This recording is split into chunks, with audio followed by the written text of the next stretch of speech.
All right, let's move to the other big issue of the summer. Of course, that's energy prices. Now, you'll know all about energy prices going up and up if you've got a letter, as I have, from your provider about new pricing for this calendar year. You'll recall the government's October budget forecast electricity prices going up 56% this year, gas up 40% over the next 2 years.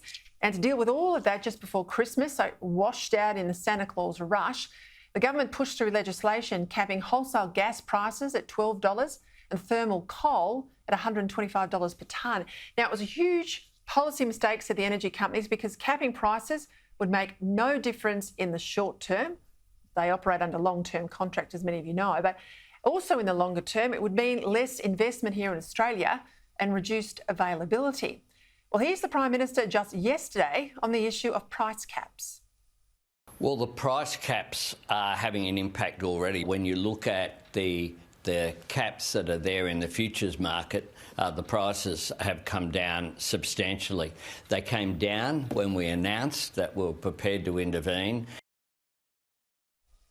Environment Editor for The Australian, Graham Lloyd, joins me now. Well, Graham, is the PM right? Because you listen to Talkback and I tell you what, people's prices are going up, not down.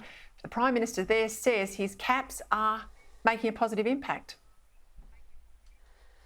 Well, it's a big call, Peter. He's looking at the futures market and expectations into the future, but this is a very volatile market with a lot of factors at play that will feed into that price.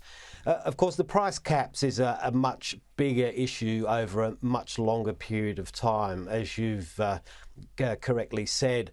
The impact in the long term, in terms of reducing supply or increasing risk, is really the thing that you have to monitor going forward. Whether it's going to reduce prices in the near term will really depend on a lot of other factors, and that includes what happens to the price of gas and coal and other things on global markets.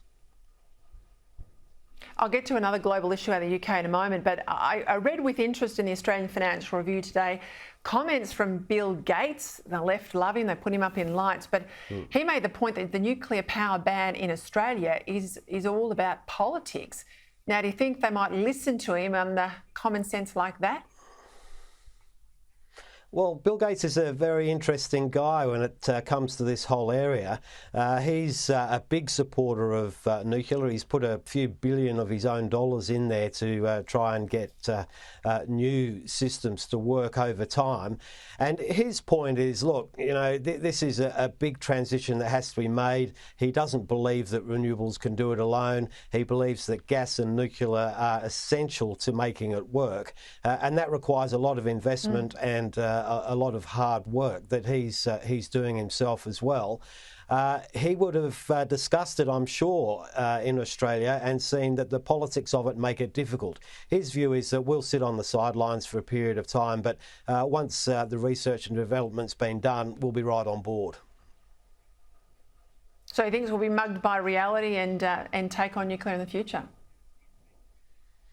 I think that's what he's saying, that the politics is too tough, but at some point when it's been done everywhere else, that's something that we'll certainly consider. All right, just I mentioned the UK before. Over winter there, it's been pretty dire. But what's interesting, they've started this demand reduction, which is basically a clever way with language to say turn off your lights and turn off your heater. Over 1 million people have done this in England, Scotland and Wales. They're not happy about it. Between 5 and 6 o'clock, they've had to shut down everything. We've seen it happen with heavy industry here in Australia, but not often consumers. But what's interesting, particularly about this case at the moment, is they're also being hit by a wind drought. So despite all this renewable capacity that we're told will save us all in the future, if there's no wind and it's a British winter, so there's little solar capacity, renewables aren't worth it. Well, this is the thing that you have to look at right back to when this whole energy crisis started. There's been a lot of discussion that it's all part of the war in Ukraine and what have you, but it actually precedes that. and it goes back to a period when there was a big wind drought in the UK and across Europe. Their gas supplies weren't stocked. They had to resort to using those reserves and then replace them, which pushed the price of gas right up. History is repeating itself. Prices had started to moderate because it had been a mild winter in the UK, but now winter's come, the wind stopped, prices are going up, and the government's really struggling to find a way to ease demand. It's tried the big stick by putting prices up, and now it's trying a bit of a carrot where it'll encourage people not to use power.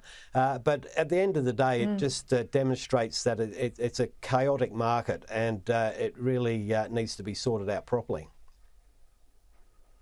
Graham, Lloyd, thank you as always, getting us across that detail here and overseas. And of course, the government here, Chris Bowen in particular, often points to the issue of renewables, complaining that Australia hasn't had enough renewables. That's why they're in the trouble we are in, the trouble we are in, so says Chris Bowen.